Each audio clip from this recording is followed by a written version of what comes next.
X axis इसको किस ratio में डिवाइड कर रहा होगा। ठीक है, तो हम मान लेंगे कि ये जो लाइन सेगमेंट ए बी है, लाइन सेगमेंट ए बी को एक्स एक्सिस m/n के रेशियो में डिवाइड कर रहा है, m/n के रेशियो में डिवाइड कर रहा है कौन, तो एक्स एक्सिस ए बी को m/n के रेशियो में डिवाइड कर रहा है। इस बात को यहाँ पे आपको ये चीज मालूम होगा कि एक्स एक्सिस पे जो भी पॉइंट होगा, एक्स एक्सिस पे जो भी पॉइंट होगा उसका एक्स कोऑर्डिनेट का वैल्यू कुछ तो होगा, कोई रियल नंबर होगा, लेकिन वाई कोऑर्डिनेट यहाँ पे क्या हो जाएगा भाई, तो वाई कोऑर्डिनेट हो जाएगा 0। ठीक है, तो पॉइंट पी का जब कोऑर्डिनेट आप लिखेंगे तो हमें कोऑर्डिनेट तो नहीं मालूम है, लेकिन हाँ एक्स का वैल्यू जो भी होगा, एक्स कोऑर्डिनेट जो भी होगा, लेकिन वाई कोऑर्डिनेट तो हमेशा 0 होता है। तो पॉइंट जब एज्यूम करेंगे तो कैसे लिखेंगे, x, 0 इधर वाले x कोऑर्डिनेट के साथ, मतलब हमें जब पॉइंट पी का कोऑर्डिनेट निकालना हो तो क्या करेंगे, तो हमारे पास x कोऑर्डिनेट होगा, y कोऑर्डिनेट होगा, तो जब x कोऑर्डिनेट निकालेंगे तो बस x कोऑर्डिनेट का यूज करेंगे। कैसे, तो रेशियो में ये जो नंबर m दिख रहा है उसको मल्टीप्लाई करेंगे इस तरफ वाले x कोऑर्डिनेट के साथ, मतलब m इंटू -4, ये हो जाएगा -4n, फिर प्लस करेंगे, फिर रेशियो में ये जो नंबर n दिख रहा इसको मल्टीप्लाई करेंगे इस तरफ वाले x कोऑर्डिनेट के साथ, तो n इंटू 1, ये हो गया n, divided by sum of the ratio, sum of the number. दूसरा इक्वेशन को बनाएंगे हम लोग यहाँ पे, मतलब y कोऑर्डिनेट के जब बराबर करेंगे तो यहाँ पे क्या हो जाएगा 5, इसको पहले लिख देते हैं, इस वाले को पहले लिख देते हैं, तो 5m minus 5n divided by m plus n equals to 0। ठीक है, कोई दिक्कत नहीं है। अब देखिए यहाँ पे क्या करेंगे, क्रॉस मल्टीप्लाई करेंगे, तो क्रॉस मल्टीप्लाई करेंगे तो यहाँ से क्या हो जाएगा 5m minus 5n equals to 0। ठीक है, सॉल्व करते हैं, 5m को उधर ले जाते हैं तो 5m इक्वल्स टू 5n, अब n को इधर लाते हैं, 5 को उधर डिवाइड करते हैं, तो n जब इधर आएगा तो डिवाइड में आ जाएगा, और 5 जब उधर जाएगा तो 5 डिवाइडेड बाय 5 हो जाएगा। यहाँ पे क्या हो गया, m/n का जो रेशियो आया ये आया 1:1। हेलो बच्चों, फिर से मैं आपका स्वागत करता हूँ अपने इस यूट्यूब चैनल में। तो आज के इस वीडियो में करने वाले हम लोग क्लास 10 का chapter number 7 and name of that chapter is coordinate geometry. तो ये हमारा होने वाला लेक्चर नंबर 9, और इससे पहले मैंने 8 लेक्चर कंप्लीट किया है। लास्ट वीडियो मैंने कुछ प्रॉब्लम डिस्कस किया था which is based on the section formula. ठीक है, सेक्शन फॉर्मूले बेस्ड हमने कुछ प्रॉब्लम डिस्कस किया था, और आज भी हम लोग वही काम करेंगे, मतलब कुछ नया टाइप का प्रॉब्लम, कुछ अलग टाइप का प्रॉब्लम जो सेक्शन फॉर्मूले बेस्ड है वो डिस्कस करेंगे। ये सेक्शन फॉर्मूला क्या होता है भाई, सेक्शन फॉर्मूला क्या होता है पहले वो मैं बता दूं यहाँ थोड़ा सा। देखिए, सपोज दैट आपके पास एक पॉइंट है ए और एक दूसरा पॉइंट है बी। ए का कोऑर्डिनेट को हमने अज्यूम किया, ये गिवन होगा या नहीं भी दे सकता है कभी कभी, और बी का कोऑर्डिनेट को हमने x2 y2 अज्यूम किया। ठीक है ना, और इन दोनों को ज्वाइन कर दिया तो एक लाइन सेगमेंट बन गया। अब एक पॉइंट है P, एक पॉइंट है आपका P जिसका कोऑर्डिनेट को हमने अज्यूम किया x, y। ठीक है ना, तो इस पॉइंट P का कोऑर्डिनेट कैसे निकाला जाए, x1 y1 and x2 y2 के हेल्प से। ठीक है, तो इसको निकालने का जो फॉर्मूला होता है that formula is called section formula. ठीक है ना, उसी को क्या बोलते हैं हम लोग, सेक्शन फॉर्मूला बोलते हैं। तो पॉइंट P का कोऑर्डिनेट कैसे निकालेंगे भाई, तो पॉइंट P का कोऑर्डिनेट कैसे निकालेंगे, तो इसके लिए आपको ये मालूम होना चाहिए कि पॉइंट P किस रेशियो में AB को डिवाइड कर रहा है। तो हमने अज्यूम कर लिया कि पॉइंट P AB को m/n के रेशियो में डिवाइड कर रहा है, m/n के रेशियो में डिवाइड कर रहा है।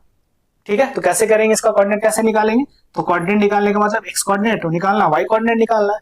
तो जब x कोऑर्डिनेट निकालेंगे तो केवल x कोऑर्डिनेट का यूज करेंगे, मतलब रेशियो में ये जो नंबर m दिख रहा उसको मल्टीप्लाई करेंगे इस तरफ वाले x कोऑर्डिनेट से, तो mx2 प्लस रेशियो में ये जो नंबर n दिख रहा है उसको मल्टीप्लाई करेंगे इस तरफ वाले x कोऑर्डिनेट से, तो nx1। ठीक है, डिवाइडेड बाय रेशियो में दो नंबर जो है m और n उसका सम लिख देना होता है, m प्लस n।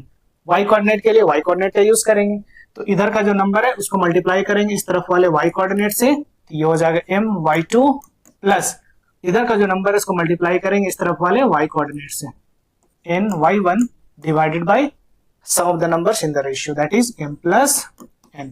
तो this formula is called section formula for internal division. ठीक है, इस पॉइंट को क्या बोलते हैं, तो पॉइंट ऑफ इंटरनल डिवीजन, और ये जो कोऑर्डिनेट आया ये पॉइंट ऑफ इंटरनल डिवीजन का कोऑर्डिनेट निकल के आ गया। सही है ना, चलिए तो हमारे पास ये क्वेश्चन है, इस क्वेश्चन को कैसे सॉल्व करेंगे इस फॉर्मूले का यूज करके हम लोग यहाँ पे सीखने वाले हैं। ठीक है ना, अगर आप इस चैनल पे नए हैं तो काइंडली चैनल को जरूर सब्सक्राइब करें, और लगता है वीडियो किसी के हेल्पफुल हो सकता है तो उसके साथ शेयर भी करें। देखिए क्वेश्चन क्या है, find the ratio in which line segment joining the point A and B is divided by X axis. ठीक है ना, सही है, आपसे पूछ रहा रेशियो किस रेशियो में डिवाइड होगा ये लाइन सेगमेंट। देखिए दो पॉइंट है, ए जिसका कोऑर्डिनेट दिया, बी जिसका कोऑर्डिनेट दिया हुआ। ठीक है, जब ये क्रॉस कर रहा होगा एक्स एक्सिस को इंटरसेक्ट कर रहा होगा, तो मान लीजिए पॉइंट पी पे ये इंटरसेक्ट किया, और ये पॉइंट पी कहां पे लाई कर रहा भाई, तो पॉइंट पी एक्स एक्सिस पे लाई कर रहा। ठीक है, क्वेश्चन वही आपसे पूछ रहा था कि ये जो लाइन सेगमेंट ए बी है वो एक्स एक्सिस के द्वारा जिस पॉइंट पे भी डिवाइड कर रहा होगा, जिस पॉइंट पे भी डिवाइड हो रहा होगा, तो वो एक्स एक्सिस इसको किस रेशियो में डिवाइड कर रहा होगा। ठीक है, तो हम मान लेंगे कि ये जो लाइन सेगमेंट ए बी है लाइन सेगमेंट ए बी को एक्स एक्सिस m/n के रेशियो में डिवाइड कर रहा, m/n के रेशियो में डिवाइड कर रहा। कौन? तो एक्स एक्सिस ए बी को m/n के रेशियो में डिवाइड कर रहा। इस बात को यहाँ पे हम लिख लेते हैं। तो लेट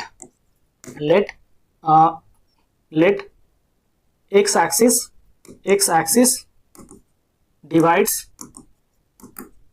divides AB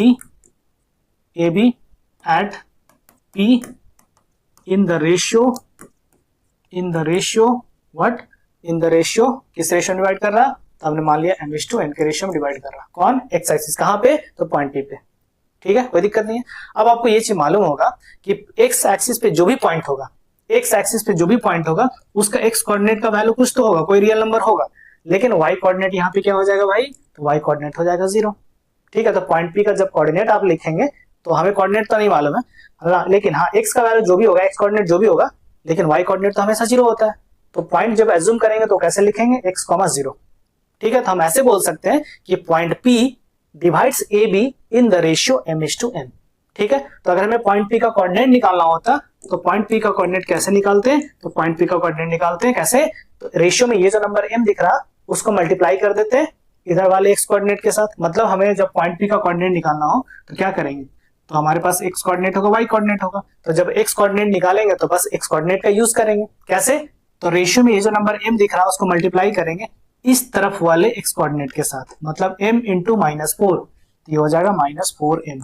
फिर प्लस करेंगे, फिर रेशियो में ये जो नंबर n दिख रहा इसको मल्टीप्लाई करेंगे इस तरफ वाले x कोऑर्डिनेट के साथ, तो n इंटू 1, तो ये हो गया n, divided by sum of the numbers in the ratio. तो रेशियो में दो नंबर्स कौन कौन है? तो m और n है, तो यहाँ पे इसका सम लिख देंगे, that is m plus n। ठीक है, अब क्या करना है भाई हमें? तो रेशियो में ये जो नंबर m दिख रहा उसको मल्टीप्लाई कर देंगे इस तरफ वाले y कोऑर्डिनेट के साथ, तो m इंटू 5। ठीक है, m इंटू 5, तो ये हो जाएगा आपका 5m प्लस रेशियो में ये जो नंबर n दिख रहा इसको मल्टीप्लाई कर देंगे इस तरफ वाले y कोऑर्डिनेट के साथ, तो n इंटू -5, ये हो जाएगा आपका -5n divided by sum of the numbers in the ratio that is m plus n। ठीक है, p का कोऑर्डिनेट हमने अज्यूम किया था, क्या अज्यूम किया था भाई? तो x, 0 इक्वल्स टू, तो यहां से हो जाएगा -4m plus n divided by m plus n, 5m minus 5n divided bye, हाँ 5m minus 5n divided by m plus n। अब इस इक्वेशन को अगर आप देखिएगा तो इधर एक ऑर्डर्ड पेयर है, इधर भी एक ऑर्डर्ड पेयर। ऑर्डर्ड पेयर मतलब ये जो ब्रैकेट के अंदर जो हम लोग नंबर्स लिखे हैं ना, ये जो रिप्रेजेंटेशन है ब्रैकेट के अंदर दो नंबर्स लिखे हुए कॉमा से सेपरेट करके, इस रिप्रेजेंटेशन को बोलते हैं, इस तरह का जो लिखने का तरीका होता है इसको बोलते हैं ऑर्डर्ड पेयर। ठीक है ना, या फिर आप बोल सकते हैं किसी पॉइंट का कोऑर्डिनेट है, जब एक कोऑर्डिनेट किसी पॉइंट का एक कोऑर्डिनेट दूसरे पॉइंट के कोऑर्डिनेट के बराबर होता है तो उस केस में क्या होता है? ठीक है, या दो ऑर्डर पेयर जब बराबर होते हो तो उस केस में क्या होता है? कॉरेस्पॉन्डिंग नंबर्स बराबर हो जाते हैं, मतलब एक्स कोऑर्डिनेट के बराबर, वाई कोऑर्डिनेट के बराबर। ठीक है, तो यहाँ पे क्या लिखेंगे भाई? तो यहाँ पे लिखेंगे हम लोग क्या? तो x equal to -4m plus n divided by m plus n, एक इक्वेशन बना। अब यहाँ से देखिएगा m n वेरिएबल है, x भी वेरिएबल है। ठीक है, लेकिन यहाँ से देखिएगा तो जब दूसरा इक्वेशन को बनाएंगे हम लोग यहाँ पे, मतलब y कोऑर्डिनेट के जब बराबर करेंगे तो यहाँ पे क्या हो जाएगा? 5, इसको पहले लिख देते हैं ना, इस वाले को पहले लिख देते हैं, तो 5m minus 5n divided by m plus n equals to 0। ठीक है, कोई दिक्कत नहीं है। अब देखिए यहाँ पे क्या करें? क्रॉस मल्टीप्लाई करेंगे, तो क्रॉस मल्टीप्लाई करेंगे तो यहाँ से क्या हो जाएगा? 5m minus 5n equals to 0। ठीक है, सॉल्व करते हैं, 5m को उधर ले जाते हैं तो 5m इक्वल्स टू 5n। अब n को इधर लाते हैं, 5 को उधर डिवाइड करते हैं, तो n जब इधर आएगा तो डिवाइड में आ जाएगा, और 5 जब उधर जाएगा तो 5 डिवाइडेड बाय 5 हो जाएगा। तो यहाँ पे क्या हो गया? m/n का जो रेशियो आया ये आया 1:1। ठीक है, मतलब हम बोल सकते हैं m का जो वैल्यू है वो कितना है? 1 इंटू के दैट इज k, और n का जो वैल्यू वो भी कितना है? तो 1 इंटू के दैट इज k। ठीक है ना, तो आपसे पूछा जा रहा था किस रेशियो में डिवाइड करेगा, तो एक तो आंसर आ गया मेरे पास रेशियो, तो रेशियो क्या आ गया आपका? तो रेशियो हो गया 1:1, रेशियो हो गया 1:1 पहला। सेकंड आपसे क्या पूछ रहा था? Also find the coordinate of the point of division. तो पॉइंट ऑफ डिवीजन क्या है यहाँ पे? तो पॉइंट ऑफ डिवीजन है P, इसका कोऑर्डिनेट निकालना है।